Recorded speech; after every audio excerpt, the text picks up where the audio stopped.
Caros irmãos e irmãs em Cristo Jesus, celebramos a missa dita da Ceia do Senhor, a missa na qual podemos dizer a primeira missa de todas foi celebrada. É nesta noite que o Senhor é entregue, é nessa noite que Ele é vendido como um escravo. É nessa noite que o Senhor já sofre todo o tormento e tortura, mas é nessa mesma noite, antes de tudo isso acontecer, que o Senhor diz: desejei ardentemente comer esta ceia convosco. Não que Ele não tivesse comido outras ceias com os discípulos. A ceia pascal, tradição do povo judaico, repetida todos os anos, mas esta é a especial, esta é a única, ou melhor dizendo, a primeira de todas as ceias que continuam acontecendo, desde que o Senhor ordenou naquela quinta-feira santa, a primeira Santa Missa, na qual Ele, tomando o pão, diz: isto a partir de agora é meu corpo, o meu corpo que será entregue por vós, o meu corpo que será negado, o meu corpo que será massacrado. Comam para que tenham vida. Repitam isto em memória de mim até que eu volte. Depois, tomando o cálice, este é o novo mandamento, um mandamento de amor. Mandamento este que envolve também receber o sangue do Senhor, fazer parte desta nova aliança. É o que nós respondemos ao Salmo. O cálice por nós abençoado é a nossa comunhão com o sangue do Senhor. Nem todos conseguem compreender que comunhão é esta. Muitas vezes chamam o cálice e chamam a hóstia consagrada na qual o Senhor está de comunhão. Não, nós fazemos comunhão quando recebemos. Significa, nós estamos querendo dizer ao Senhor que nós concordamos com a sua entrega, nós concordamos que o Senhor sofra por nós, nós concordamos que o Senhor derrame seu sangue por nós. É isso que fazemos quando recebemos a Sagrada Comunhão. Nós entramos em comunhão com Ele. E Ele diz: este é o cálice da nova aliança. Nós ouvimos, entre tantas alianças que o Senhor Deus fez com o seu povo, nós ouvimos aqui o Senhor hoje nos dizer, pelo livro do Êxodo: este povo que estava escravizado deve comer o cordeiro, a primeira Páscoa. Deve comer o cordeiro e com o sangue do cordeiro ungir, pintar os batentes das portas, porque vou mandar o meu anjo exterminador para exterminar todos os primogênitos do Egito. E aqueles que entrarem em comunhão comigo através desta ceia e pintarem os batentes das portas, o anjo exterminador não entrará nessa casa. Estará em comunhão comigo. E vocês com isso farão uma nova aliança comigo. Queridos irmãos e irmãs, se nós prestarmos bem atenção na Sagrada Escritura, essa não foi a primeira aliança que o Senhor Deus fez com o seu povo. Já havia feito tantas alianças. A última que o povo recordava era aquela aliança que o Senhor Deus fez com Noé ao sair da arca.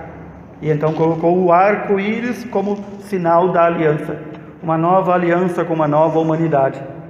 Pois esta aliança que o Senhor fez agora com o seu povo, pelo comer o cordeiro em família, comer as ervas amargas, estar cingido, estar pronto para partir, é para recordar a primeira Páscoa e todas as Páscoas que virão para o povo judaico.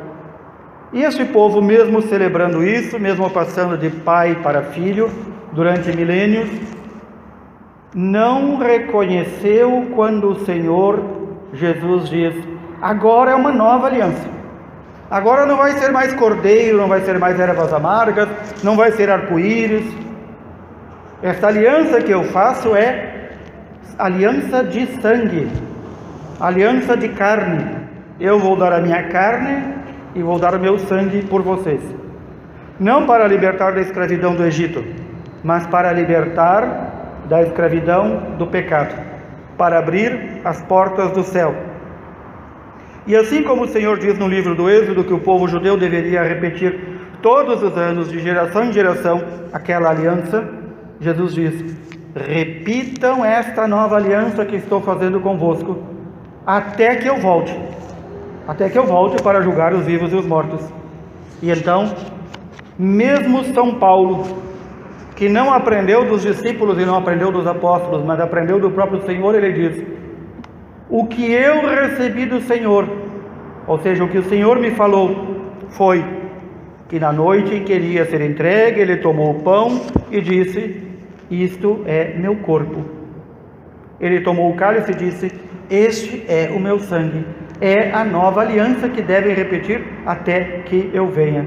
Ele diz: todas as vezes que comerdes desse pão e beberdes desse cálice, estareis proclamando a morte do Senhor. Quando nós fazemos comunhão com o Senhor, nós estamos fazendo isso, proclamando a morte do Senhor.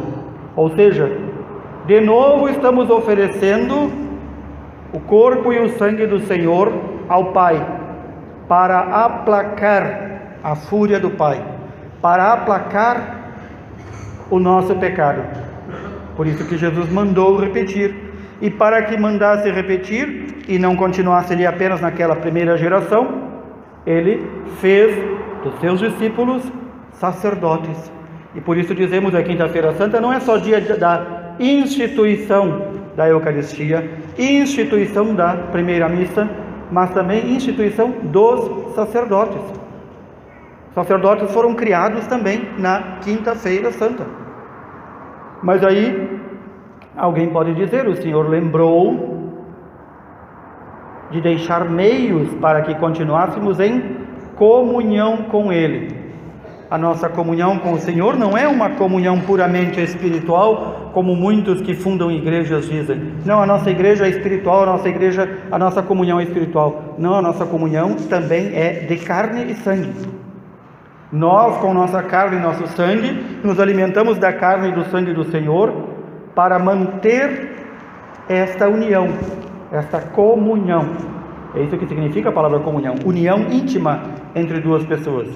Por isso que aquele que não se alimenta da carne e do sangue do Senhor não consegue esta união íntima e perfeita. Pode encontrar outras formas não perfeitas, mas a forma perfeita deixada pelo Senhor foi essa. E por isso que nós dizemos quantas vezes e ensinamos valorizar como o bem mais importante que nós temos a Sagrada Eucaristia, mas valorizar também a Santa Missa, na qual a Sagrada Eucaristia se torna, na qual Cristo se torna presente entre nós. Por isso que a comunhão com a Igreja, a comunhão com o Senhor se dá através da Eucaristia. Por isso tantos e tantos santos e tantos papas nos ensinam isso. A comunhão se dá deste modo. Uma comunidade que vive isolada não está em comunhão. Pode ter lá o seu documento de batistério, pode ter o seu título de católico, mas não está em comunhão. Não vive em comunhão. Essa comunhão se faz com o Senhor através da Eucaristia e com a vida pública de oração com os irmãos. De onde surgem tantas igrejas fundadas por tantos homens, além da instigação do demônio? De pessoas que perderam a comunhão com o Senhor. E quando nós perdemos a comunhão com o Senhor, nós queremos fazer as coisas ao nosso modo. Mas alguém pode dizer: mas o Senhor institui a Santa Missa, institui a Eucaristia, essa presença eterna de seu corpo e de seu sangue entre nós, institui os discípulos como sacerdotes, mas e nós, povo em geral? Pois o povo é para ser alimentado da Eucaristia. O povo é para render, o povo de Deus é para render com sua vida louvor a Deus, também na Santa Missa. E mais ainda, se nos recordamos bem, nesta noite em que o Senhor é entregue, após a ceia, após a primeira Santa Missa, ele vai para o Jardim das Oliveiras, o Getsemane, para esperar aqueles que o vão buscar e prender.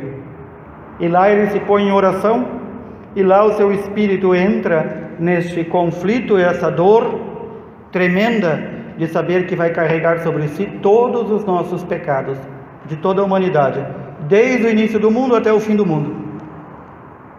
E lá ele diz ao Pai: Pai, que não se faça a minha vontade, mas a tua. Pai, se é possível, passa este cálice. Ou seja, se é possível salvar a humanidade de outro modo, encontremos outro modo. E o Pai diz: não, é deste modo. E ele, por amor, diz: então seja feita a vontade do Pai. Assim como ele desejou ardentemente comer aquela ceia, celebrar esta primeira Santa Missa, ele também desejou ardentemente servir o Pai. E neste momento em que ele vê que os discípulos não rezam, quando ele vê que os discípulos não se entregam à oração, mas se entregam ao sono, e ele volta destas vigílias de oração e encontra os discípulos dormindo, o que ele faz? Ele volta à oração e diz: Pai, que não se perca nenhum destes que eu vou ganhar para ti, que não se perca nenhum destes que me deste. Ele estava rezando pelos discípulos para que não se perdessem. Ele estava rezando por todos nós para que nós também não nos perdêssemos, nós que fomos conquistados com o seu sangue. E portanto, todos aqueles que chegam ao Senhor e são membros da igreja e que foram batizados, por todos estes o Senhor rezou naquela última noite. Ele não lembrou de si, ele não lembrou das suas coisas, ele não lembrou da sua mãe, da sua casa, dos seus afazeres, ele lembrou de cumprir a vontade do Pai e lembrou de nós. Lembrou de cada um de nós, de todos os homens que já passaram por este mundo, de nós que aqui estamos e daqueles que virão. Lembrou de cada um individualmente, nesta noite.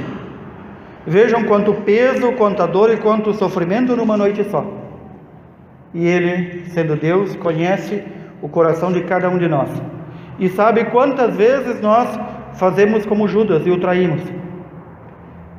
E sabe também quantas vezes nós, como discípulos ingratos, dizemos: Senhor, eu não permitirei que Tu seja traído, e nós somos os primeiros a trair. Senhor, eu Te seguirei aonde quer que fores, e quando vem a perseguição, nós damos no pé, fugimos. Tudo isso o Senhor sabe. E mesmo assim, nos conhecendo, nos amou, desejou estar conosco até o final dos tempos. E Ele diz: para que eu esteja convosco até o final dos tempos, façam, repitam, celebrem esta nova aliança todas as vezes, até que eu retorne. E é isso que nós fazemos na Santa Missa, em cada Santa Missa. Por isso este valor e essa grandeza que devemos ter bem claro. Nós não viemos aqui em nenhuma Santa Missa para nos encontrar, para nos saudar, para nos beijar, para nos acariciar. Nós viemos para repetir o que o Senhor nos mandou repetir, até que Ele venha. E mais, entrar em comunhão com Ele. Entrar em comunhão com Ele. Para quê? Ele não precisa de nós para nada. Nós é que precisamos dele. Entrar em comunhão com Ele porque nós precisamos dele. E nós, fazendo isto, repetindo e obedecendo a sua ordem, nós estaremos demonstrando o mínimo de amor que o Senhor merece. O mínimo. Poderemos fazer muito mais. Então, nesta noite, queridos irmãos e irmãs, que é recordada pelos tormentos que o Senhor vai sofrer, não pensem: que o Senhor foi preso no Jardim das Oliveiras, recebeu o beijo do traidor, aquele que era seu amigo. Não pensem que foi apenas isso, que o Senhor foi amarrado e levado tranquilamente para algum lugar. O Senhor foi sendo levado a bordoadas, pauladas, chicotadas, foi humilhado, foi cuspido em seu rosto. Tudo isso a humanidade retribuiu ao Senhor, que nestes últimos momentos só se recordou de nós, e que em cada dia da nossa vida se recorda de nós de novo, e nos ama de novo, e procura restabelecer esta comunhão. Refazendo nossa comunhão com o Senhor, refazemos nossa comunhão com o Pai.